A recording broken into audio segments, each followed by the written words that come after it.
Assalamualaikum everyone and welcome to my YouTube channel Study with Hatija. I'm Miss Hatija and today we will be discussing a very important topic of class 12th physics, that is Ampere's circular law. But before jumping to this topic, मैं चाहूँगी कि आप लोगों को basic समझा दूँ of electromagnetism. Electromagnetism basically है क्या? इलेक्ट्रोमैग्नेटिज्म हमें दिया किसने था? हैंस क्रिश्चियन ऑर्स्टेड ने। और उसके मुताबिक अगर किसी भी वायर में करंट या इलेक्ट्रिसिटी पास कर रही हो तो उसके इर्द गिर्द मैग्नेटिक फील्ड भी प्रोड्यूस हो जाता है इन सर्कुलर फॉर्म। यानी अगर किसी भी वायर से करंट आई पास कर रहा है तो उस वायर के अबाउट एक मैग्नेटिक फील्ड प्रोड्यूस हो जाएगी। जितनी स्ट्रॉन्ग करंट होगी उतनी ही स्ट्रॉन्ग मैग्नेटिक फील्ड होगी, और जितना दूर जाती जाएगी magnetic field from the current उतने ही मैग्नेटिक फील्ड की जो मैग्नीट्यूड है वो कम होता जाएगा। So electromagnetism is basically the principle of the study of the relation between electric field and magnetic field, कि किस तरह इलेक्ट्रिक फील्ड अपने अबाउट मैग्नेटिक फील्ड को प्रोड्यूस करता है। अब इसी इलेक्ट्रोमैग्नेटिज्म को एम्पेयर सर्कुलर लॉ एक्सप्लेन करता है। तो एम्पेयर लॉ हमें दिया किसने था? It was proposed by Marie Peter Andre Ampere. और कब दिया था? इन 1826। एंड जो एम्पेयर सर्कुलर लॉ है ये प्रपोज किया था मैरी पीटर आंड्रे एम्पेयर ने इन 1826। अब बेसिकली जो इस लॉ का बेसिक है वो ये है कि ये स्टडी करती है the relation between current I and the magnetic field B. अगर मैं इस लॉ की स्टेटमेंट लिखूं तो वो कुछ इस तरह से होगी कि that the length elements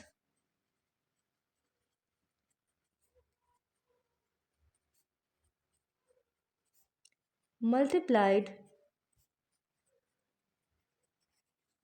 with the components of magnetic field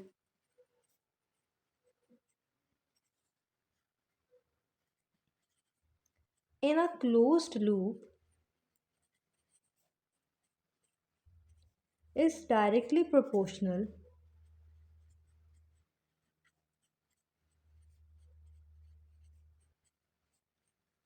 to current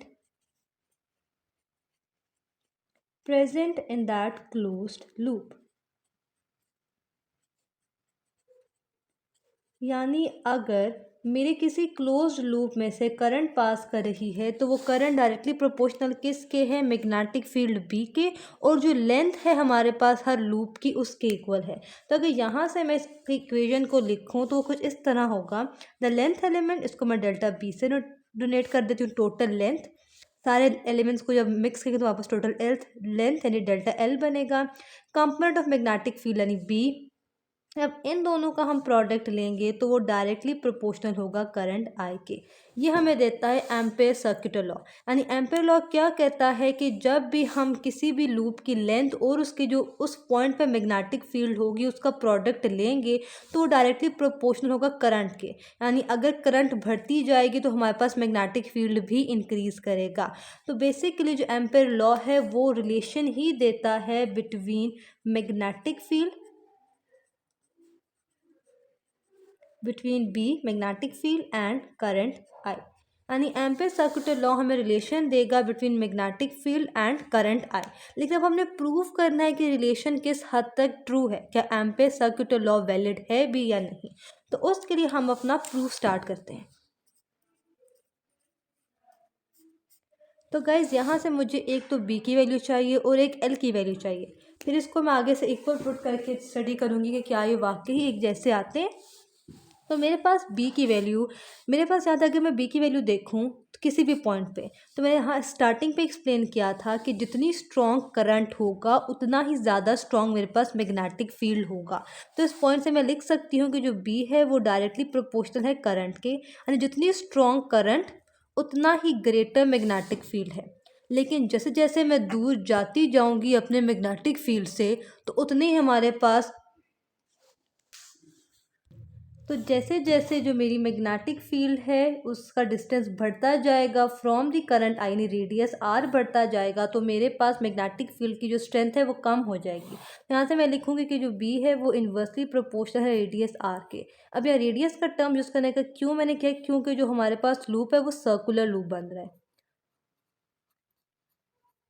तो अगर ये मेरे पास वायर का पीस है तो हमेशा इस तरह मैग्नेटिक फील्ड दूर जा रही है, तो इसको हम रेडियस कंसिडर करते जाते हैं। तो जिस तरह रेडियस बढ़ता जाएगा उसी तरह हमारे पास मैग्नेटिक फील्ड कम होती जाएगी। अब अगर मैं इन दोनों इक्वेशंस को कंबाइन करूँ तो आएगा B is directly proportional to I over R. अब इस प्रोपोर्शनलिटी साइन को ख़त्म करने के लिए मैं यहाँ एक कांस्टेंट टर्म यूज़ करूँगी और मेरे पास हो जाएगा B is equal to mu not over 2 pi into I over R. अब जो ये मेरे पास टर्म है ये मेरे पास प्रोपोर्शनैलिटी कांस्टेंट है, और इसमें जो ये वाली टर्म है म्यू नॉट की, इसको हम कहते हैं परमेबिलिटी कांस्टेंट।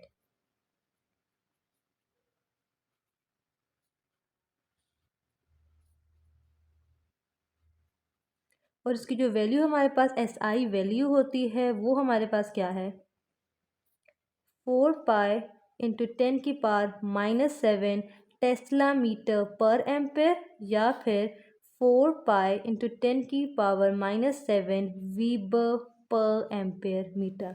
अब इन दोनों यूनिट्स को यूज़ करने का क्या रीज़न है वो मैं इस वीडियो में एक्सप्लेन नहीं करूँगी, ताकि आप लोग जो मेन टॉपिक है उससे डिस्ट्रैक्ट ना हो जाए। इसके लिए जो इस पर शॉर्ट में छोटा सा बनाया है वो मैं इसकी डिस्क्रिप्शन में ज़रूर लिंक शेयर कर दूँगी। अगर आप जानना चाहते हैं कि दोनों क्यों यूज़ करते हैं तो उस शॉर्ट को ज़रूर देख लीजिएगा। अब आगे मैं कंटिन्यू करूँ तो अगर मैं इसको सिंप्लीफाई की इक्वेशन लिखूँ तो मेरे पास बन जाएगी B is equal to mu naught I over 2 pi R, यानी ये इक्वेशन नंबर 1 बन गई। अब यहाँ से मैंने मैग्नेटिक फील्ड बी तो निकाली, अब मैंने काम करना है लेंथ के लिए। तो जब मैं कह रही हूँ कि मेरी जो मैग्नेटिक फील्ड बन रही है वो सर्कुलर लूप्स की फॉर्म पे बन रही है, तो जो सर्कल का टोटल लेंथ या डिस्टेंस होता है वो इक्वल होता है सर्कमफेरेंस के, यानी जो लेंथ हमारे पास टोटल लेंथ होगी वो इक्वल होगी सर्कमफेरेंस ऑफ सर्कल के। और नो मैटर कि कितना छोटा या बड़ा सर्कल हो, सर्कमफ्रेंस हमेशा 2 पाई आर ही रहता है, यानी जो हमारे पास टोटल लेंथ होगी ऑफ ऑल द एलिमेंट्स वो किसके इक्वल होगी, 2 पाई आर यानी सर्कमफ्रेंस ऑफ द सर्कल। यहाँ से मेरे पास दोनों इक्वेशंस आ गई, बी की भी एल की भी। छोटा सा क्विक रिवाइज कर लेते हैं कि हमने बी की वैल्यू किस तरह निकाली कि बी की value with the value of current increase करती है, जितनी स्ट्रॉन्ग करंट उतना ही स्ट्रॉन्ग हमारे पास मैग्नेटिक फील्ड। लेकिन जिस जैसे हम दूर जाते जाएंगे from the source of current हमारी मैग्नेटिक फील्ड कम होती जाएगी, इसलिए बी की वैल्यू इन्वर्सली प्रोपोर्शनल है विद द रेडियस। इन दोनों को कंबाइन किया, फिर मैंने प्रोबेबिलिटी कांस्टेंट लगाया, तो मेरे पास कुछ इस तरह की इक्वेशन बन गई mu naught I over 2 pi R, जहाँ म्यू नॉट मेरे पास प्रोबेबिलिटी कांस्टेंट है और इसकी वैल्यू हमारे पास ये दो है। फिर मैंने एल देखा टोटल लेंथ किसी भी सर्कल, क्योंकि हम सर्कुलर लूप्स को डिटर्मिन कर रहे हैं तो वो सर्कमफ्रेंस ऑफ सर्कल के इक्वल होती है, तो delta L is equal to 2 pi R. अब यहाँ से एक बात आती है कि इन दोनों इक्वेशंस को प्रूव करना है क्या ये आई के इक्वल है, तो इसको हम प्रूव करते हैं नेक्स्ट पेज पे। So let's turn to the next page. तो गाइस पीछे हमारे पास बी की वैल्यू निकली थी, B is equal to mu naught I over 2 pi R. साथ मेरे पास जो डेल्टा एल की वैल्यू निकली थी वो क्योंकि सर्कमफेरेंस था तो 2 पाई आर निकला। अब मेरे पास जो एम्पेयर का लॉ था, एम्पेयर ने मुझे क्या कहा था कि बी डॉट डेल्टा एल यानी component of magnetic field and the multiplied with the elements of length is directly proportional to I. हाँ, मैंने देखा कि ये वाकई ही ट्रू है, तो इसके लिए मैं अब इन दोनों की वैल्यू प्लेस करती हूँ। So B dot delta L is equal to, B की वैल्यू मेरे पास क्या है, mu naught I over 2 pi R multiplied by the value of L, that is 2 pi R. अब यहाँ से देखिए स्टूडेंट्स, तो ये 2 पाई आर वाला फैक्टर इस 2 पाई आर वाले फैक्टर से कैंसिल आउट हो गया। So I will get B dot delta L is equal to mu not over I. अब जो ये मेरे पास म्यू नॉट है इट्स अ कांस्टेंट टर्म, तो अगर मैं चाहूँ तो इस कांस्टेंट को हम जानते हैं कि फिजिक्स पे हम रिप्लेस कर सकते हैं with the sign of proportionality, क्योंकि कांस्टेंट प्रोपोर्शनैलिटी टर्म को हटाने के लिए ही हम यूज़ करते हैं। तो इस कांस्टेंट का मैं प्रोपोर्शनैलिटी का टर्म यूज़ करूँगी इक्वल टू आई। यानी यहाँ से मेरे पास आ गया कि ampere circular law is Indeed valid and true.